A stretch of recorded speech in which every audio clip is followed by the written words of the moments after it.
PM Modi आज पश्चिम बंगाल में होंगे। प्रधानमंत्री को वहां 2 रैलियां करनी है। पीएम मोदी की पहली रैली दोपहर 12 बजे नॉर्थ 24 परगना के ठाकुरनगर में होगी। दूसरी रैली दुर्गापुर में दोपहर 2 बजे होनी है। दोनों रैलियों के आयोजन स्थल का राजनीतिक महत्व है। ठाकुरनगर में पूर्वी पाकिस्तान से आए मतुआ समुदाय की अच्छी खासी आबादी है। ये लोग बांग्लादेश बनने से पहले भारत आ गए थे। राज्य में मतुआ समुदाय की आबादी 30 लाख है। उम्मीद है ठाकुरनगर की रैली में पीएम नागरिकता संशोधन विधेयक पर बोलेंगे। पीएम मोदी के अलावा गृह मंत्री राजनाथ सिंह भी कूच बिहार और अलीपुरद्वार में रैलियां करेंगे।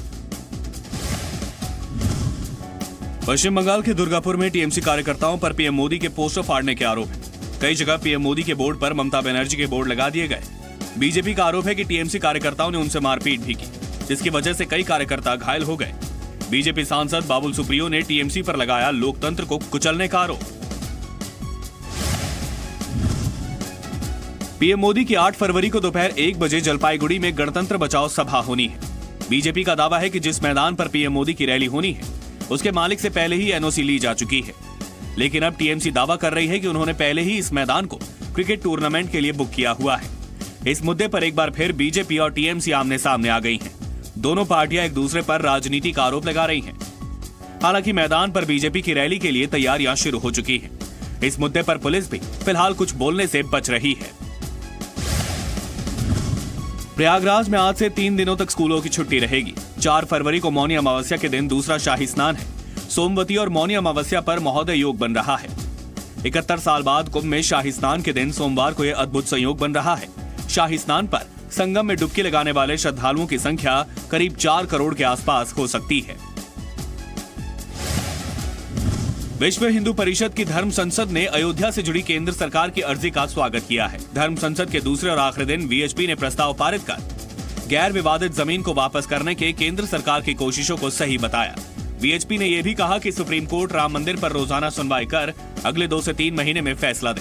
प्रस्ताव में कहा गया कि वीएचपी राम मंदिर के लिए आंदोलन के नए चरण की शुरुआत नहीं करेगी। अयोध्या में राम मंदिर निर्माण के लिए आज संगम पर महायज्ञ किया जाएगा। धर्म संसद में आरएसएस के सरसंघचालक मोहन भागवत भी मौजूद थे। उन्होंने कहा कि जनता देखेगी कि राम मंदिर किसने बनवाया और इसका असर वोटों पर भी पड़ेगा। आज सीबीआई डायरेक्टर के नाम का ऐलान हो सकता है। शुक्रवार को पीएम मोदी की अध्यक्षता में चयन समिति की बैठक हुई थी। बैठक में कई नामों पर चर्चा हुई। सीबीआई डायरेक्टर के लिए आईपीएस अधिकारी जावेद अहमद, रजनीकांत मिश्रा, एसएस देसवाल और शिवानंद झा के नामों पर चर्चा हुई। सूत्रों के मुताबिक आज दोपहर 12 बजे के बाद नाम का ऐलान हो सकता है। रजनीकांत मिश्रा का नाम लगभग तय माना जा रहा है। रजनीकांत मिश्रा 1984 यूपी बैच के अधिकारी हैं। वो फिलहाल बीएसएफ के डीजी हैं। मनी लॉन्ड्रिंग केस में गिरफ्तारी से बचने के लिए रॉबर्ट वाड्रा ने पटियाला हाउस कोर्ट में अर्जी लगाई है। कोर्ट आज इस पर सुनवाई करेगा। केस रॉबर्ट वाड्रा के सहयोगी मनोज अरोड़ा से जुड़ा है। मनी लॉन्ड्रिंग केस के तहत ईडी मनोज अरोड़ा से भी पूछताछ कर रही है। फिलहाल मनोज अरोड़ा की गिरफ्तारी पर पटियाला हाउस ने 6 फरवरी तक अंतरिम रोक लगा दी है। पूरा मामला लंदन में मनी लॉन्ड्रिंग के जरिए खरीदी गई एक प्रॉपर्टी से जुड़ा हुआ है। रॉबर्ट वाड्रा को इस संपत्ति का कथित मालिक बताया जा रहा है। इसकी कीमत 19 लाख पाउंड आकी गई है। जम्मू कश्मीर के शोपिया में आतंकियों ने एक महिला की गोली मारकर हत्या कर दी। मुखबिरी के शक में 25 साल की इशरत मुनीर को बेहद करीब से गोली मारी गई। आतंकियों ने घटना का वीडियो भी बनाया है और उसे सोशल मीडिया पर डाल दिया। वीडियो में महिला हाथ जोड़कर आतंकियों से रहम की अपील करती दिख रही है। पुलवामा की रहने वाली इशरत का शव जैनपुरा के द्वाग इलाके में बरामद किया गया। पुलिस ने मामला दर्ज कर जांच शुरू कर दी। जम्मू कश्मीर के बडगाम में कल आतंकियों ने सीआरपीएफ के जवानों को निशाना बनाया। ग्रेनेड अटैक में एक जवान घायल हो गया। आतंकियों ने सीआरपीएफ की 43 बटालियन के जवानों पर ग्रेनेड फेंका। पिछले कुछ वक्त से जवानों पर ऐसे हमले बढ़े हैं जिसमें आतंकी उन पर ग्रेनेड फेंककर फरार हो जाते हैं। रोज एनकाउंटर में आतंकियों के मारे जाने से घबराकर अब ग्रेनेड फेंकने की रणनीति अपनाई जा रही है। कल भी पुलवामा में सुरक्षा बलों ने 2 आतंकियों को मार गिराया। दोनों आतंकी जैश-ए-मोहम्मद के थे। देश में कई आतंकी वारदात में शामिल students Islamic movement of India और सिमी को सरकार ने और 5 साल के लिए बैन कर दिया है। गृह मंत्रालय की अधिसूचना के मुताबिक अगर सिमी की गैर कानूनी गतिविधियों पर अंकुश नहीं लगाया गया और इसे तुरंत नियंत्रित नहीं किया गया तो यह आतंकी गतिविधियों को जारी रखेगा। वित्त मंत्री पीयूष गोयल ने शुक्रवार को 2019-2020 के लिए मोदी सरकार का अंतरिम बजट पेश किया। बजट में किसान, नौकरी पेशा लोगों के साथ महिलाओं पर खास ध्यान दिया गया है। सरकार ने किसानों के लिए प्रधानमंत्री किसान सम्मान निधि योजना शुरू की है। योजना के तहत 5 एकड़ तक जमीन वाले किसानों को सालाना 6,000 रुपए दिए जाएंगे। किसानों को सीधे बैंक खाते में 3 किश्तों में 2-2 हजार रुपए मिलेंगे। योजना का फायदा 1 दिसंबर 2018 से ही मिलेगा। नौकरी पेशा लोगों के लिए सरकार ने टैक्स में बड़ी राहत दी। 5 लाख रुपए तक टैक्सेबल इनकम पर कोई टैक्स नहीं देना होगा। बजट में स्टैंडर्ड डिडक्शन को भी 40,000 से बढ़ाकर 50,000 रुपए कर दिया गया है।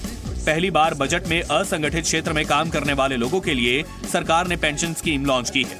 प्रधानमंत्री श्रम योगी मानधन पेंशन योजना के तहत सिर्फ 100 रुपए के प्रीमियम पर पेंशन की सुविधा मिलेगी। 60 साल की उम्र के बाद 3,000 रुपए प्रति माह पेंशन मिलेगी। योजना से 42 करोड़ मजदूरों को फायदा पहुंचने की उम्मीद है। प्रधानमंत्री नरेंद्र मोदी ने बजट के लिए वित्त मंत्री पीयूष गोयल की तारीफ की। पीएम मोदी ने कहा कि यह बजट चुनाव के बाद भारत को समृद्धि की तरफ लेकर जाने वाला बजट का ट्रेलर है। बीजेपी अध्यक्ष अमित शाह ने अंतरिम बजट को सबकी उम्मीदें पूरी करने वाला बताया। केंद्रीय मंत्री अरुण जेटली ने भी बजट की तारीफ की, कहा मिडिल क्लास की खरीद शक्ति बढ़ेगी।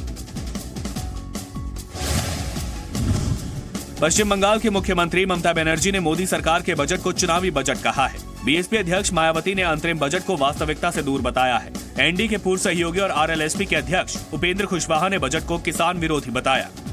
केंद्रीय मंत्री और आरपीआई के अध्यक्ष रामदास अठावले ने कहा कि मोदी सरकार का बजट सामाजिक न्याय वाला बजट है। टीडीपी अध्यक्ष चंद्रबाबू नायडू ने शुक्रवार की रात दिल्ली के सीएम केजरीवाल से मुलाकात की। ये मुलाकात 2019 के लोकसभा चुनाव में विपक्षी दलों का महागठबंधन बनाने की कोशिशों के तहत हुई। केजरीवाल ने ट्वीट कर कहा, बैठक बहुत अच्छी रही, हम सब मिलकर मोदी सरकार से लड़ेंगे। नायडू ने इससे पहले कांग्रेस अध्यक्ष राहुल गांधी समेत कई विपक्षी नेताओं से मुलाकात की थी। दिल्ली में शुक्रवार को ईवीएम के मुद्दे पर विपक्षी दलों की बैठक हुई। मीटिंग में कांग्रेस अध्यक्ष राहुल गांधी के अलावा एनसीपी से शरद पवार, टीडीपी से चंद्रबाबू नायडू और नेशनल कॉन्फ्रेंस से उमर अब्दुल्ला समेत कई नेता शामिल हुए। कांग्रेस अध्यक्ष राहुल गांधी ने कहा कि ईवीएम पर दस्तावेज तैयार किया गया है, जिसे सोमवार को चुनाव आयोग को सौंपा जाएगा।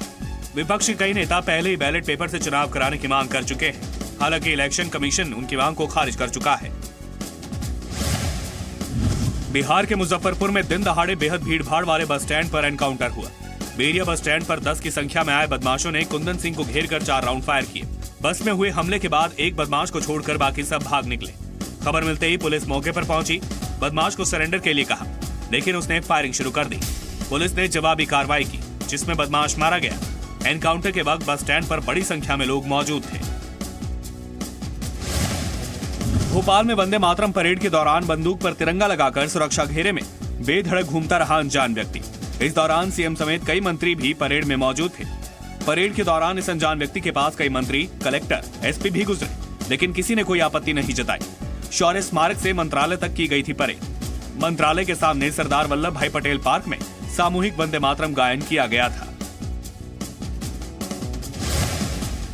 सूरजकुंड अंतर्राष्ट्रीय हस्तशिल्प मेला मेहमानों के स्वागत के लिए तैयार है। 1 से 17 फरवरी तक चलने वाले 33वें सूरजकुंड अंतर्राष्ट्रीय हस्तशिल्प मेले का उद्घाटन हरियाणा के मुख्यमंत्री मनोहर लाल और महाराष्ट्र के सीएम देवेंद्र फडणवीस ने मिलकर किया। मेले में इस बार महाराष्ट्र थीम स्टेट है, जो कि दूसरी बार मेले में बतौर थीम स्टेट शामिल हो रहा है। दिल्ली के सराय रोहिला इलाके में एक कार ने स्कूटी में जोरदार टक्कर मारी। स्कूटी पर बैठे 2 लोग इस हादसे में गंभीर रूप से घायल हो गए, जिन्हें अस्पताल में भर्ती कराया गया है। दोनों में से एक की हालत गंभीर बनी हुई है। तस्वीर में कुछ राहगीर मदद करने की कोशिश करते दिख रहे हैं। यह हादसा 30 जनवरी की रात का है। पटना में लुटेरे बेखौफ हैं। पेट्रोल पंप के कर्मचारी की गोली मारकर हत्या करने के बाद लुटेरे लाखों रुपए लूटकर भाग गए। बाइक पर आए 3 लुटेरों ने वारदात को अंजाम दिया। पुलिस ने मामला दर्ज करने के बाद जांच शुरू कर दी है। पटना में नायका रोड पर मौजूद पेट्रोल पंप पर यह घटना हुई। हैदराबाद में सी फूड फेस्टिवल का आयोजन किया गया। इस फेस्टिवल में कई तरह की मछलियों के व्यंजन पेश किए गए। फेस्टिवल में शामिल लोगों ने मछलियों से बने खाने का स्वाद लिया। करीब 70 तरह की मछलियों से तैयार व्यंजन बनाए गए। नेशनल फिशरीज डेवलपमेंट बोर्ड ने इस फेस्टिवल का आयोजन किया, जिसमें रोजाना 10,000 तक लोग शामिल हो रहे हैं। जम्मू कश्मीर के पहलगाम में बर्फीले तूफान में फंसकर 3 लोगों की मौत हो गई है। कल एक व्यक्ति को बर्फ हटाकर बाहर निकाला गया। बाकी दोनों के शव भी बरामद कर लिए गए हैं। जम्मू कश्मीर के 9 जिलों में भारी बर्फबारी हो रही है। मौसम विभाग ने पिछले हफ्ते ही बर्फीले तूफान का अलर्ट जारी किया था। जम्मू कश्मीर के डोडा में ताजा बर्फबारी की वजह से कई गाड़ियां फंस गई हैं। पिछले 24 घंटों से बर्फबारी जारी है। हिमाचल प्रदेश के मनाली में भी भारी बर्फबारी हुई। मनाली में कई तरह के विंटर गेम्स का भी आयोजन किया गया। विंटर गेम्स के लिए दुनिया भर से हिस्सा लेने के लिए खिलाड़ी पहुंचे हैं।